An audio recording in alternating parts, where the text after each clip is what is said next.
Welcome back to the Hot Mess to Awesomeness podcast, a show all about inspiring smart, busy women to put their happiness at the top of their to-do list. Join your host and life coach, Dion Thompson, as she chats with amazing women who have figured out how to make their happiness a priority, and more importantly, what it's really like to go from hot mess to awesomeness. And now, on with the show. Welcome everyone to the Hot Mess to Awesomeness podcast. I am your host and life coach, Dion Thompson. I am having some flashback moments right now. I am so excited to have my guest, Chantel Coward, on today. And as always, we danced our butts off before we hit record. Awesome. And it's funny, as we were saying, you know, so you and I, we live in the same community. We know a lot of the same individuals, and I'm very excited to have you here, but we haven't had a chance to really get to know each other. And then you sent me your songs, and they made me giggle because, of course, and we'll talk a little bit about, but you're a very prominent professional in our community, very involved and very dedicated to your work. And that's how I know you. And then when your songs came, and I'm like, oh, she's my person. She is, you know, so there's a little Beastie Boys in there. There was a little 50 Cent. 50 Cent. And I enjoyed that very much. I will say the big difference, I think, for me listening to Into Club is that I could picture his face, and I'm like, oh, he's such a baby. Like at the time though, that is not how I felt. And now I'm like, oh, I'm sure he is older now, obviously, but my vision of him is this like baby doing his rap thing that, you know, obviously was very popular and very fun. But anyway, that was my experience, and I enjoyed it a great deal. Well, So as mentioned, I was thinking, you know, should the songs be inspirational, motivational? And I thought, no, they need to be uber catchy. We're dancing today. yeah, absolutely. And you know what? It can be both, sure. Oh, sure. And when it comes to sort of the why we get up and dance and move, and sometimes the inspiration just kind of comes from where it comes from. And the catchy tune is usually very important. As many of the listeners may know, my husband is a musician. So music is a big part of what we do. We have very different tastes, mind you. However, we find the joy in all the music. So I was Awesome. very happy with your songs. Awesome. Well, thanks Awesome. for that. It was fun. Well, thank you so much for joining me today. As I said, we are part of the same community, and for me, we are sort of part of the same stream of support. You know, there's a large sort of matrix of how coaches support individuals, and individuals from therapy, psychotherapy, psychiatry, psychology, all of that. We're all sort of on the same spectrum at different points, and and having you here and being able to connect with you in our community is a huge benefit to all the people that we serve. So thank you so much for being here. Again, thank you for having me. Yeah, Absolutely. I'm really excited to be here. Awesome. So I'm just going to give the official introduction so that everybody, because I know you, and if you're from Midland, then chances are you know Chantel, but if you don't, so Chantel Coward holds a doctorate degree in clinical psychology with an emphasis on health.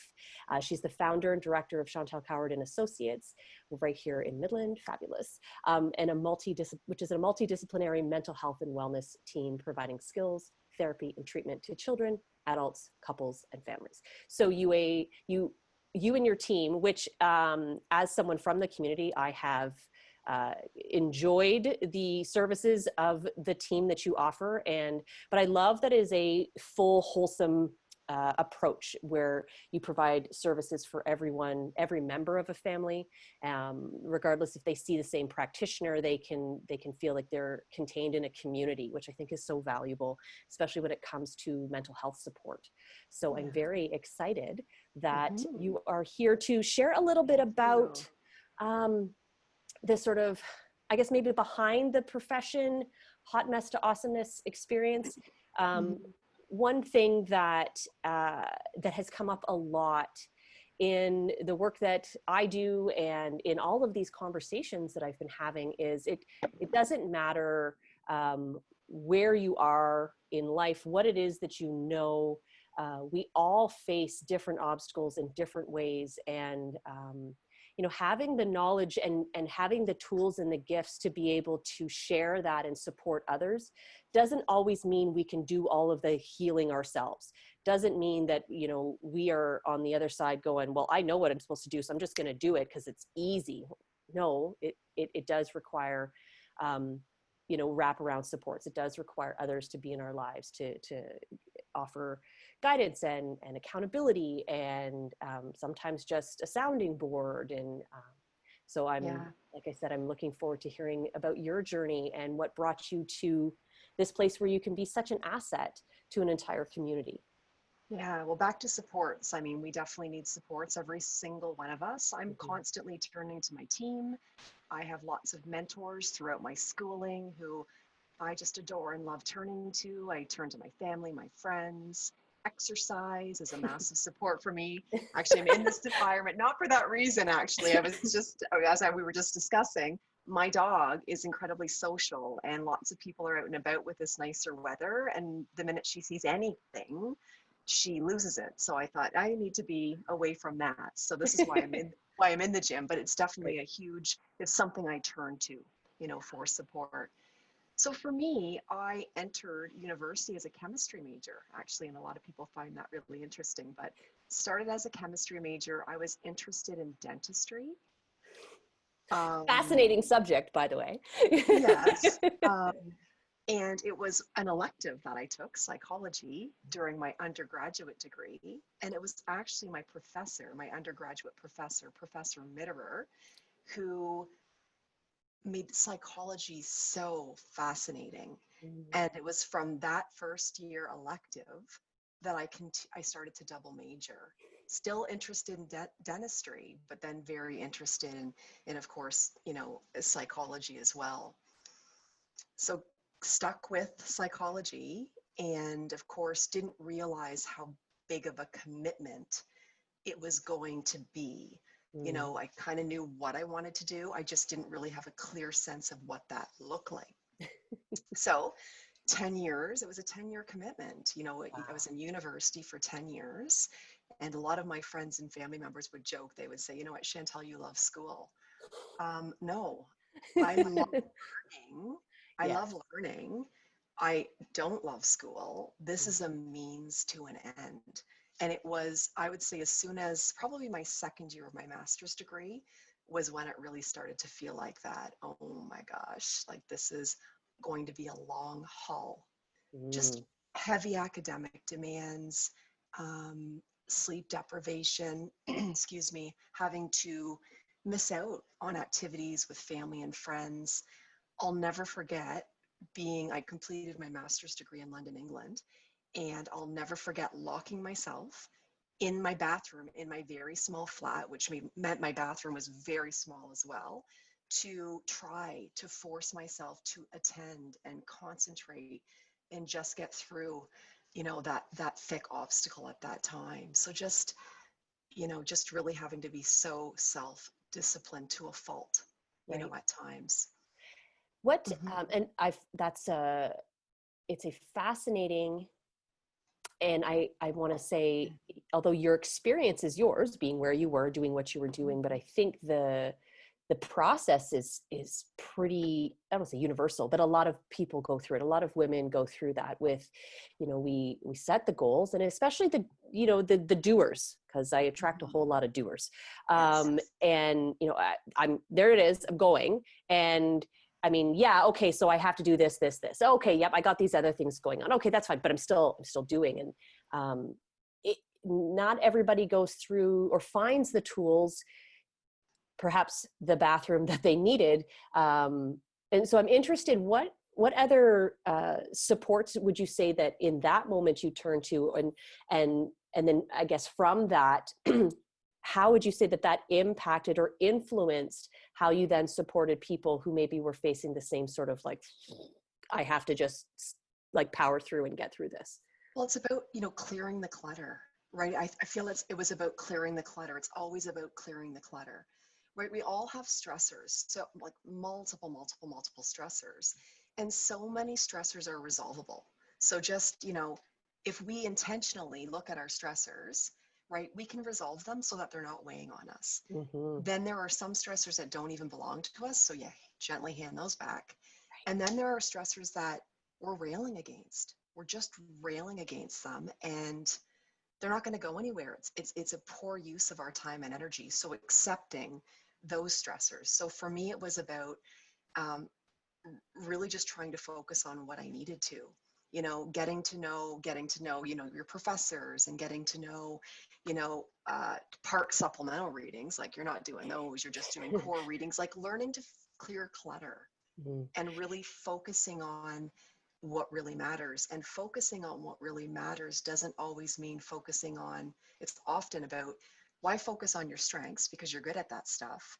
It's about paying attention actually to your weaknesses, because that's, what really, really needs to be developed. When I work with a lot of university students, when they're studying content that they know, they gravitate toward the content they know well. And we all do that. We Yeah. gravitate toward what we know well. Yeah. But our weaknesses, there's often a lot of avoidance when that's exactly what we have to move in the direction of. So, Sorry, I apologize for interrupting, but I totally meant to. So there's a couple of things that just went poof, poof in my head. So what role would you say the imposter syndrome plays in that? Because I'm with you. I believe it. And I also have suffered from not being able to acknowledge my strengths, to be able to set them aside, like not see how I am capable in this area. So the belief is, I have to keep working on this. I'm actually not good enough. I'm not at the high enough in order to be able to say, I'm good, and then be able to turn. It's tricky because some people really do desire to grow and evolve, right? Some people really do. And they go about it intentionally. And then some people kind of just wait for that path to be paved, to their front door. I'm trying to figure out how best to answer the question. You have to have insight. You have to be honest with yourself. These are my strengths. These are my weaknesses. How can I use my strengths to build upon my weaknesses? Or how can I develop my weaknesses, right? It's about at the very least, being honest with yourself.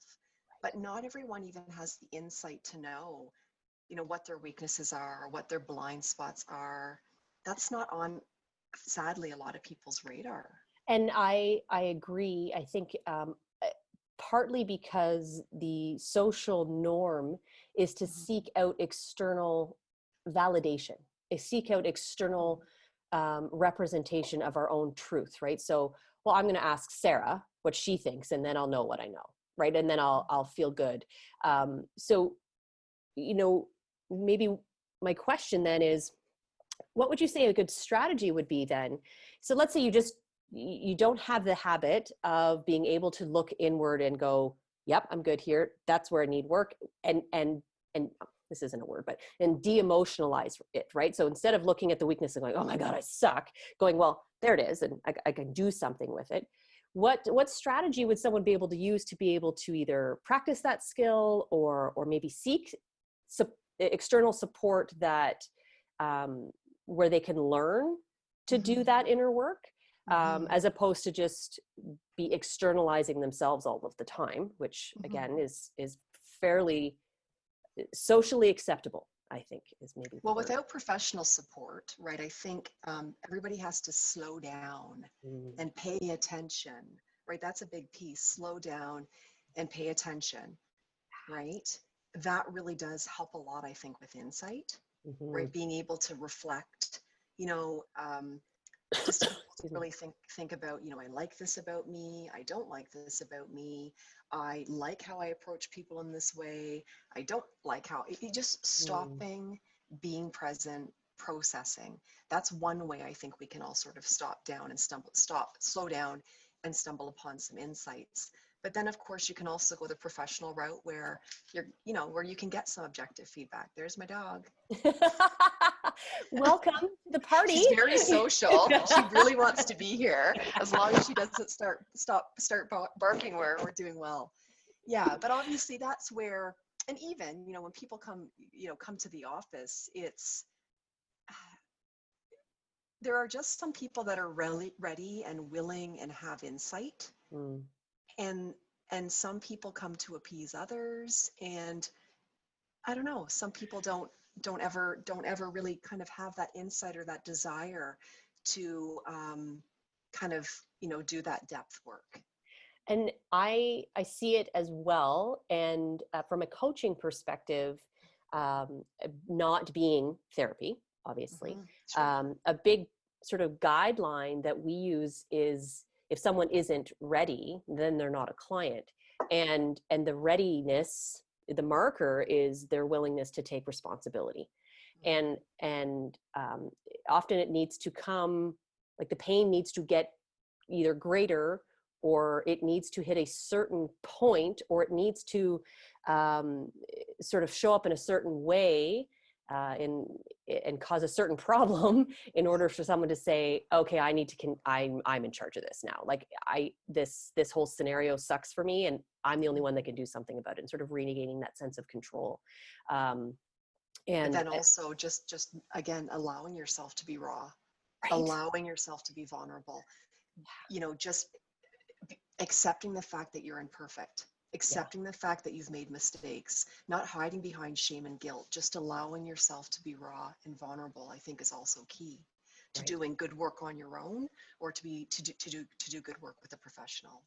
And I agree with that wholeheartedly. A big tenement for me is that vulnerability is strength. And I kind of, I align with a lot of my work with Brene Brown.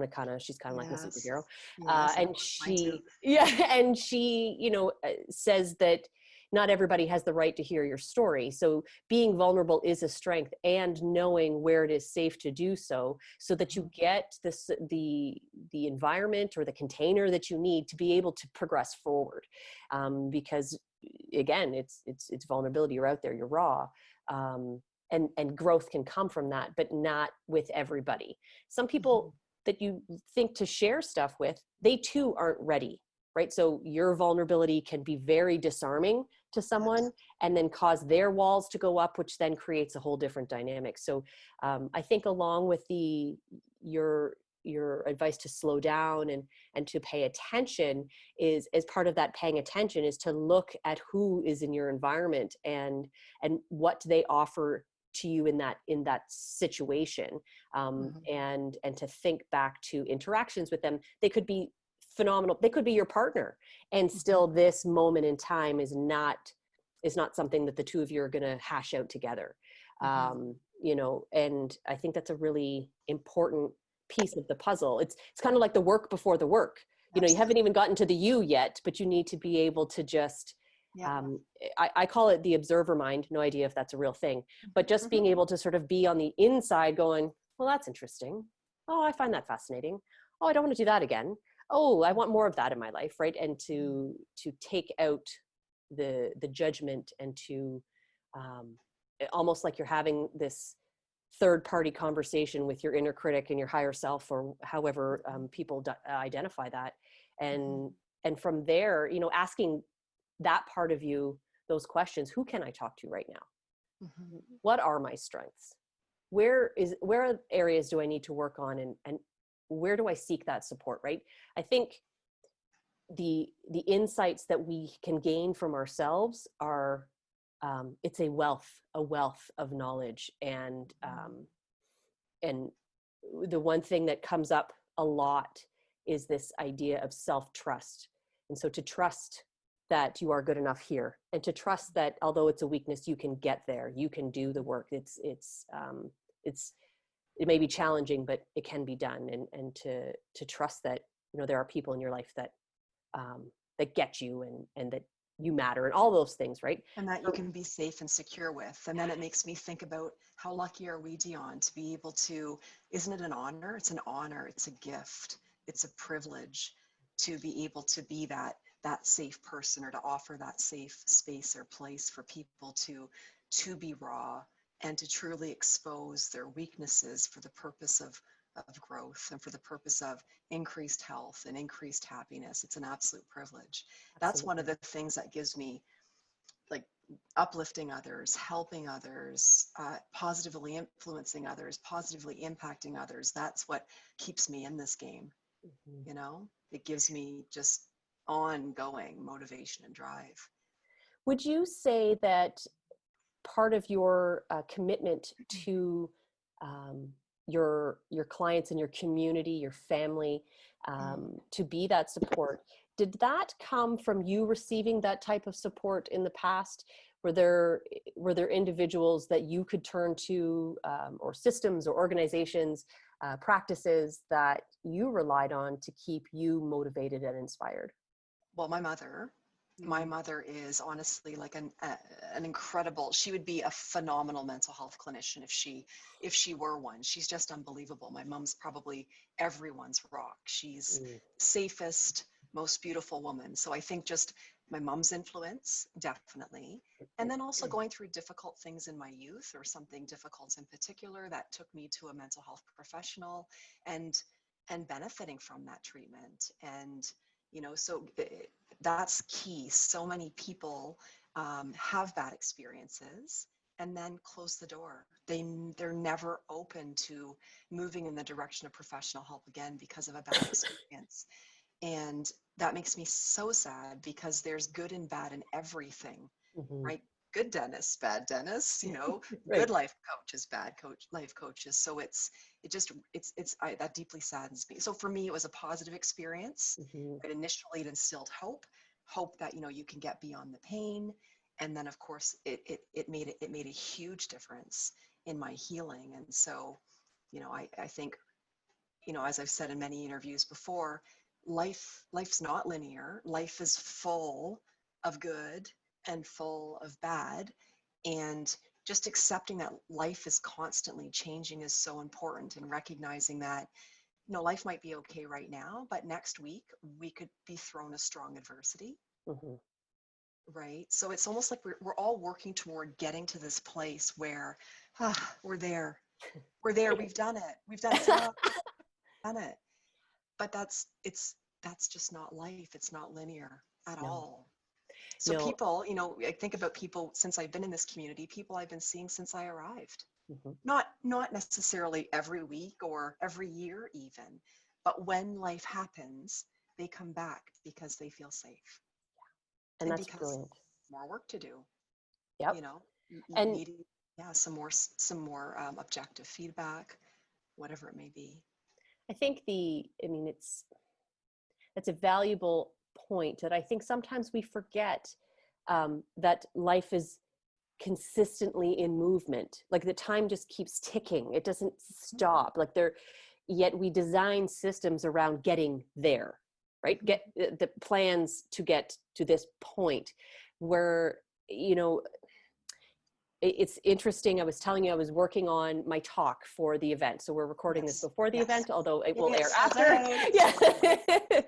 Yeah. So if you were at the event, then you may already know what I'm talking about. But I think that the valuable insight comes from the structure you create around the life as it happens, because life is going to keep happening, and the stuff is going to be good, bad, indifferent, up, down, sideways, and sometimes it'll be good and you change your mind and now it's bad. And the one thing that we can always control is how we show up in it. And so, for your clients that are continuing to use your services and your community as a resource, that's part of the structure that they've created, which is it's a valuable piece of the puzzle. It's not about doing like the thing, or it's not even about the what. It's very much about like why would I continue to go and see this person, or why would I call her, because my end goal is this. And it's not this as a moment in time, it's this as flourishing through the hot mess moments, and joy that we get to experience even when times kind of suck, like being able to just sort of build in a resiliency, what of course in my world I would call being awesome, right? That it's a state that you carry with you, and it comes from, again, building that solid structure of behaviors, thoughts, habits that develop. And so, you were saying in your gym that it's, you build that into your day because you understand the benefits, and there'll be probably days where in the moment you're like, okay, but the grander why goes beyond the I'm tired, I don't feel like it, the dog's being a pain in the butt, whatever. It extends to a sort of that greater purpose. It strengthens that coat of armor when right, we're dealing with that difficult time, that difficult adversity, right? Because when life is good, we're all really good at whatever, just riding that wave. But when life isn't good, right, that's when we need to be able to tap into this armor, this protective, healthy armor, that we'll need to be able to withstand some of the shit life throws at us, right? Absolutely. And I don't know about you, but for me, I always invite people to exercise and practice building their healthy armor when they are healthy. Absolutely. Because when you try to all of a sudden do the thing that's going to help you feel better, but you've never done it before, you don't know how, you haven't practiced the skill of going to a therapist, you haven't practiced the skill of meditation or working out or journaling. I mean, my biggest advice to people who tell me, oh, I don't journal, I'm like, well, then stop trying to journal when you feel like crap, because then the journaling becomes about feeling like crap. Whereas if you fixate and you can brood and ruminate, and you create this sort of state dependent memory, you look at the journal and go, ugh, as opposed to if you fill it with joy first, then it becomes the place where joy happens. And the same thing, if you not sort of preventative, but from a mental health perspective, for us to be continuing these conversations, to be opening up the doors, to be opening up and willing to be vulnerable as a team, as a community, to be able to talk about its value when we are feeling great about it. It then lends itself so that when we are not feeling so great and we need the supports, it's a very natural flow to be like, well, of course I go there, because that's where I go to feel the joy. Well, it's such a good point, because a lot of people will come in and they're too symptomatic, or they're struggling. Their struggle is too significant. And let's say that if they had been practicing and mastering and implementing cognitive behavioral interventions or dialectical behavior interventions or whatever, just focusing on their health habits. It doesn't have to be, any specific skill, but just anything that they have found to be effective. But when they come in, they're at a point where they're just going to be discouraged if you try to teach it them. There's certain skills that they will just be, because they maybe don't have hope, or they feel too defeated, too depleted, or they're just too symptomatic to be able to benefit from even learning, some of those skills. I So wonder, you're right, when we're well, that's when we really need to be mastering, the armor, the tools that will help with resilience when life sucks. Absolutely. And I wonder what your thoughts are on this sort of stereotypical system of healthcare. I don't mean like Canadian healthcare and the specifics of it, but I mean this idea that we go to seek out support when we are unwell. Whereas through my entire life, there's been a shift, a conversational shift. Actually went to nursing school, so that's a whole other lifetime. But so and it wasn't for you. You checked out. Good for you. Yes, it wasn't where I was going to be sharing my gifts, but the model around health has been so prescriptive for so long that it lends itself that from a mental health perspective, we apply the same model of, well, I go and seek the help when I'm sick. Whereas a preventative model of medicine, which I mean, I'm not a scientist or a researcher, but I'm pretty darn sure that preventative healthcare is actually the way to go, right? Absolutely. There's not enough of it. Right. And it includes mental health, right? So absolutely. And I think it's maybe that's not the conversation that I'm hearing enough of in my world. And maybe I just need to be having the conversation more. Well, with both physical health and mental health, right? I just think there's not enough primary prevention. There's just not enough. And it's so interesting. Why do people continue to do things knowingly, that will hurt them? Let's say hurt their physical health, hurt their emotional health. So the key is educating, doing psychoeducation, empowering people with knowledge about, what will in fact keep them well. But more, I mean, I don't do a whole lot of primary prevention in the office, sadly. It's all secondary and moving in the direction of tertiary care, tertiary caliber care. Right. I mean, Don't get me wrong, it's the full continuum in the office. I work with, the most of the people I work with are incredibly healthy people, but, we also then have that other end of the continuum, whatever, schizophrenia, schizoaffective disorder, someone who's burnt right out. And I'm really concerned. I don't know that I'm going to find a spark and be able to reignite them. That's how depleted they are. That's what we're seeing all too often. And rightfully so, they get the time, care, and attention that they need. And for, there for the grace go I, for us to be able to think about what it is that we truly want to experience in the world. And I'm always fascinated by why people do things that they know they're not supposed to do. I included, very much me included. I am like, be sitting doing something that I'm like, this is really not that great. And I look to my habits and even more to the point of just my predictive behavior. So, at 4:00, if the sun is shining and the pool is glistening, I'm going to have a cocktail in my hand. I'm not sure, and it's very, okay, that's cool. But it can almost happen. And I'll be like, how did I get here? Right. Cause it's everything in moderation, right, Dion? 100%. Right. But I look at when this happens, I do this. When this happens, I do this. And so I've been thinking a lot about how our bodies take us on this trip through life, right? So we have habits of thought, and we do certain things, but almost like the triggers, and I don't mean like traumatic triggers. I just mean like the light turned on and now I do this, and how our body is carrying us through. And I'm wondering if you have any thoughts on that idea of repositioning your body as part of the strategy to changing the behavior, even like the Mel Robbins, like 5, 4, 3, 2, 1, skyrocket yourself off the couch kind of thing. So for lots of people, I almost encourage them, depending on how badly entrenched they are in what's become practically innate or habitual bad ways of coping or just bad habits. There's some people we almost pluck them out of their circumstances. We have to. Right. We have to, in order to truly affect change.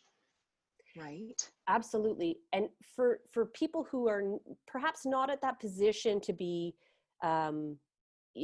seeking out professional support, whether the resources allow time, money, energy, whatever that may be, but do you have any suggestions or potential strategies that someone could adopt or start to think about in relation to that primary sort of level of mental health? It's just anything that will in fact affect change, whether you're enlisting the support of a family member or a friend to make sure that your evening activities look different. So let's say you're not, for some people who tend to eat emotionally, let's say they're doing so in the evenings, something in place of that. Just really looking at the course of your day and when you're most likely to engage in unhealthy behaviors, unhealthy habits, and doing something to completely disrupt that vicious cycle to affect positive change. But there are apps now, thankfully. There are all kinds of apps that can beep at us and to kind of remind us, you're not doing this. You're not going to continue down this path. Right. But I find often just enlisting support from family members and friends, but truly adaptive technology, social media is incredibly helpful with trying to break brutal habits. Right. And again, I just want to add in, because I think it's something I'd mentioned and we talked about, but to setting up or to even taking the time to reflect on that when you're not in it. Right. Mhm. So when you're in the behavior is not the time to be, I'm going to change this now. I mean, if it works, great, but often you have to be in a neutral or more positive state to be able to go, yeah, you know what? Every time that happens, I do that. And what could I do instead? Because you'd be more likely to be able to think openly about what your possible choices are to disrupt your current patterns when you're not in it. Because when you're in it, you're in it. And that's what You're in it. that's what you're doing, and that's what you're thinking. You're like, well, I don't have any other thing to do. This is what I do. This is happening, right? So, And so the good, I think when good is happening, it's when you're engaging in that bad habit, mhm, right? You're engaging in that bad habit and you know it's bad. You know it's bad. You know you shouldn't be in it. You know you shouldn't be doing it, mhm, right? So it's again being brutally honest with yourself, right. right? It's always that first step. It's about being mindful, knowing when you're engaging in something that you don't desire to be or that you shouldn't be. And maybe even thinking like yes, what do I want to do instead? But why? Mhm. Why? Because if we can't connect to like Mhm. why would I bother, then Mhm. why would I bother, right? And so if, Mhm. and we no one can give that to us. I can't Mhm. tell you why you should do that because that may mean nothing to you because it's not connected to you and your Mhm. values and what getting up in the morning, right? Mhm. So And then, of course, we have our loved ones who might say, that that's not healthy, right? That's not healthy. That's eroding you. You need to find healthier ways of coping. It's right, all then going to depend on whether or not the person is open to it, right, ready, willing, open to it, to and affecting change. absolutely, and whether or not they feel there's enough trust in the relationship to be able to take in that information in the manner in which it's intended, as Right. opposed to potentially the Becoming manner in which that defensive, right, right, incredibly offended, right, severing ties with that individual whose true intent is to help you, right. Oh, right? it's complex, and yet there are simple approaches that Mhm. when you commit to them regularly can really have a ripple effect, which I Mhm. think is what I love about um, the work with mental health, with uh, motivation, with helping individuals to shift and make a change. And again, going back to what you had said originally, because change is happening. Like Absolutely. you don't want to Crazy. change, Yeah. then eventually you're going to get so stuck that you won't recognize yourself because Yeah. Or you get to where you want to be, but guess what? It won't be maintained. mm, It won't be it's not maintained. And there I'm not, anymore. and I'm not saying it's going to worsen. Things could No, get better, but everything is constantly in flux. And so that's why when people reach a goal, okay, well, that's great, right? mhm. But that's going to keep, sort of transforming and shifting. And perhaps the goal should be to always have a future goal, right? To be Mhm. and not to be pushing, Mhm. but to be open to the idea that this is awesome, which means I can do the next awesome thing and the next awesome thing. Mhm. Mhm. Fabulous. Mhm. So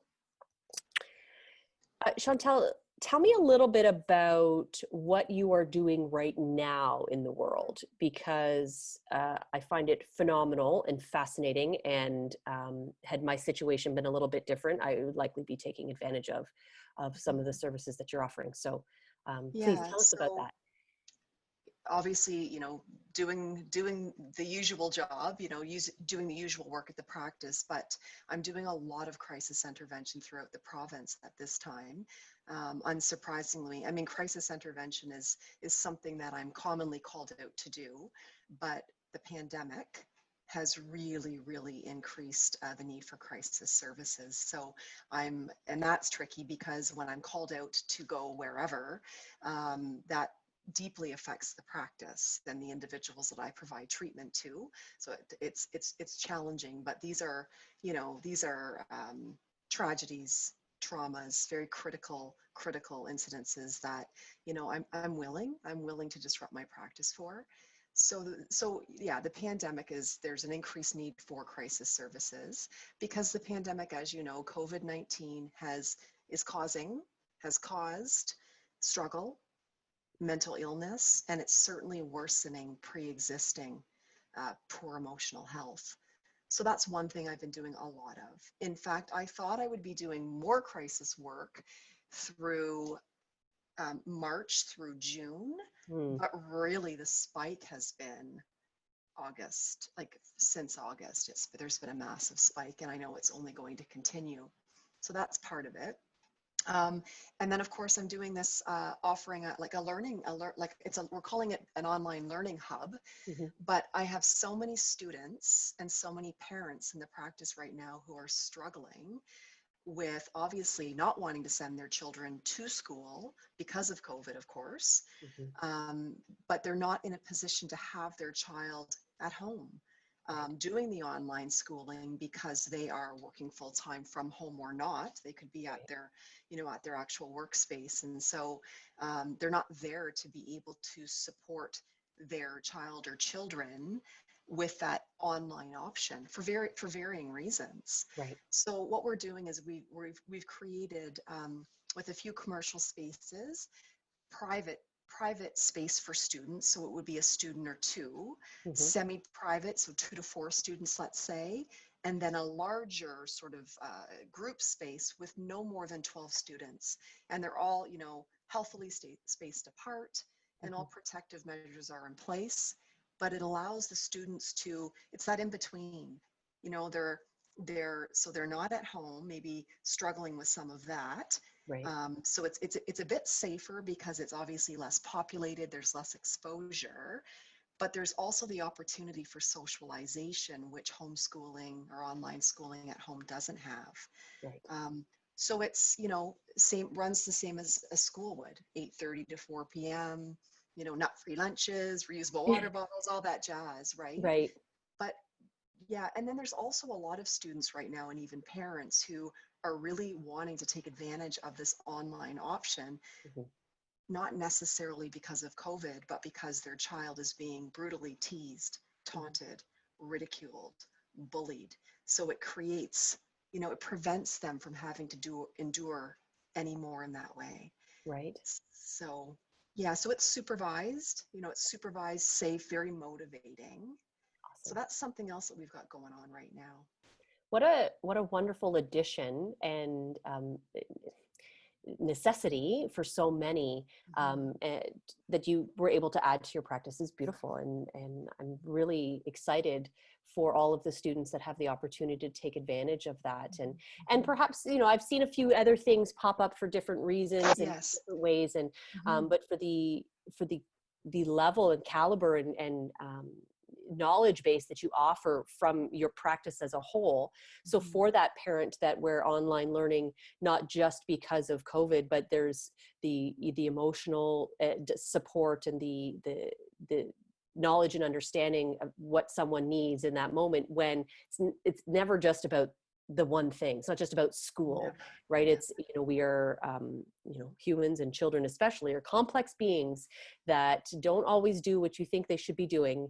And so again, thank you for that. And I say thank you as a member of this community, knowing how valuable a resource that is. So I'm super grateful.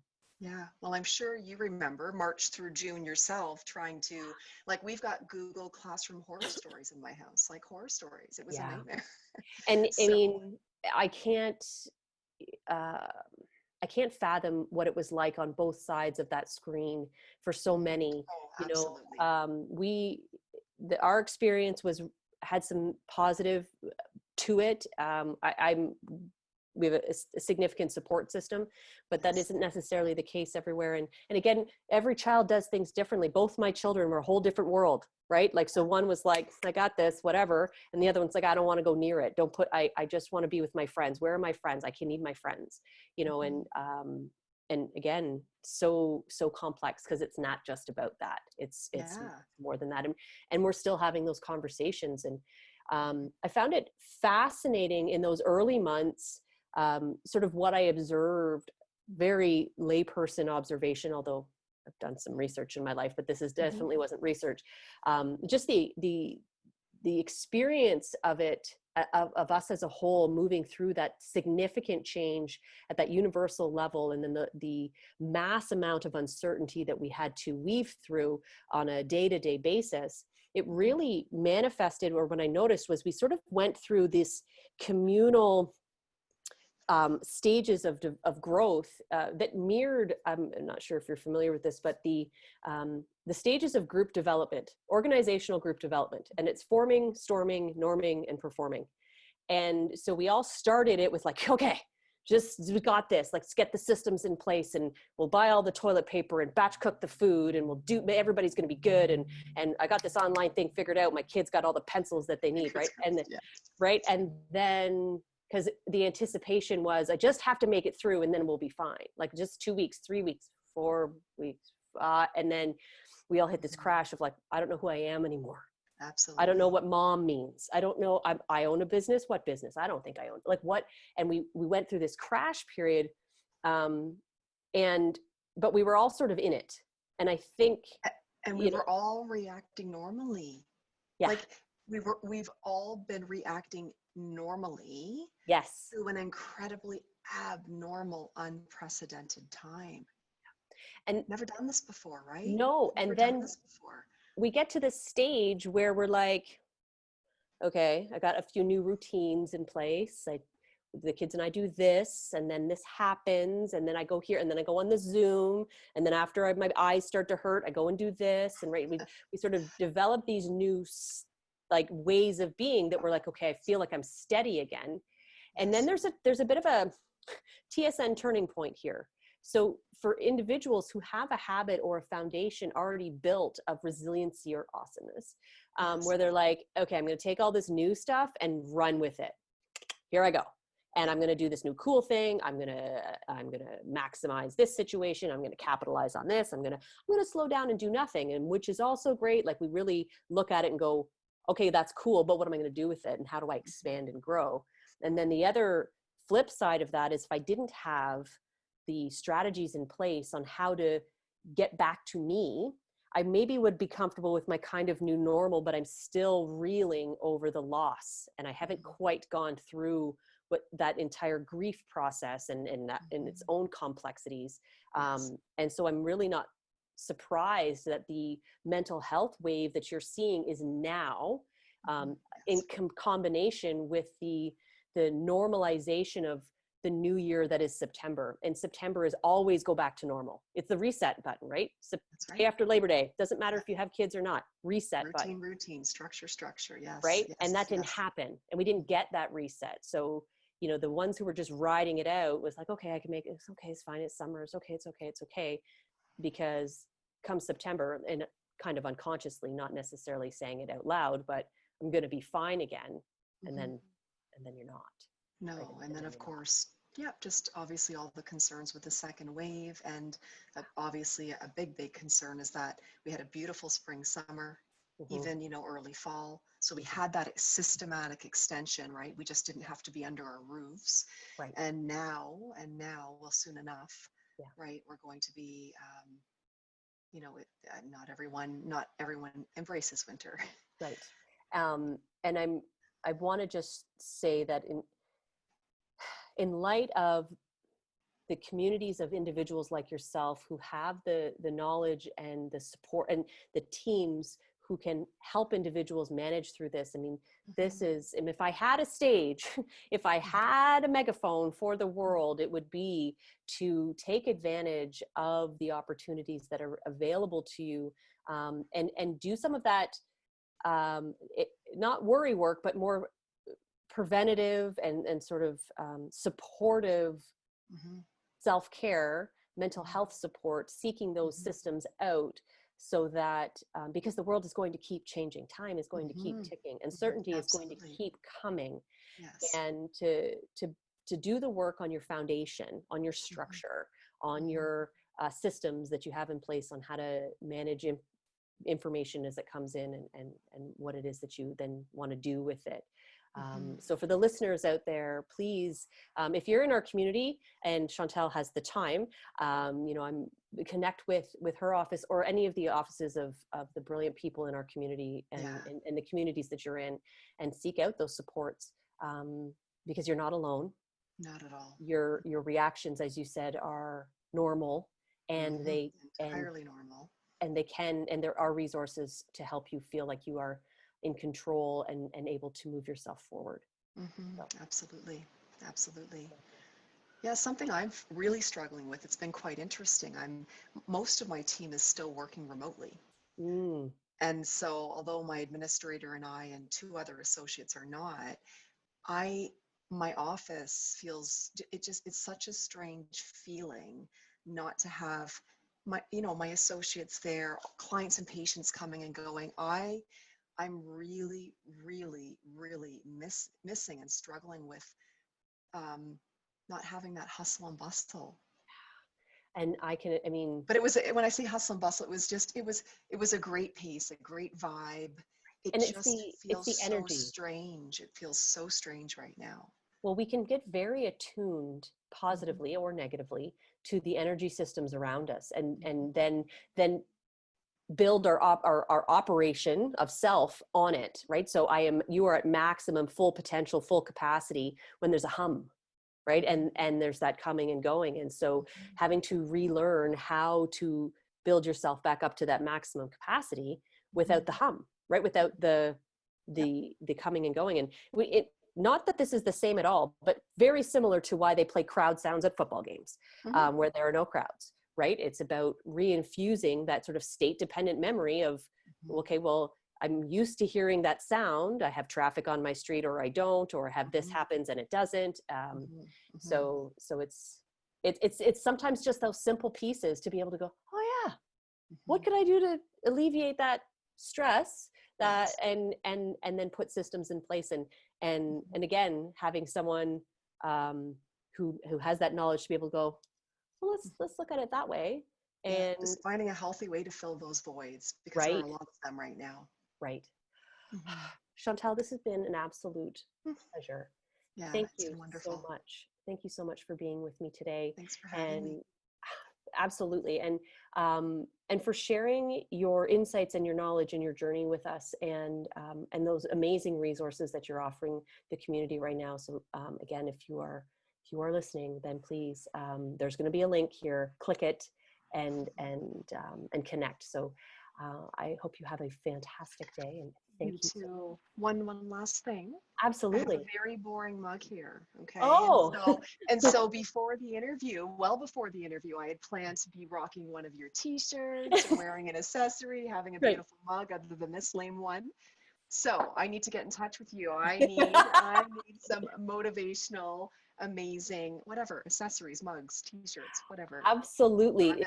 I have plenty, and that's good. And so for those of you who maybe don't live around the corner from me, there will be a link for that as well, because I'd love to share some of the inspirational work that I do on mugs and t-shirts and things. So thank you for bringing that up. Thank you for having me.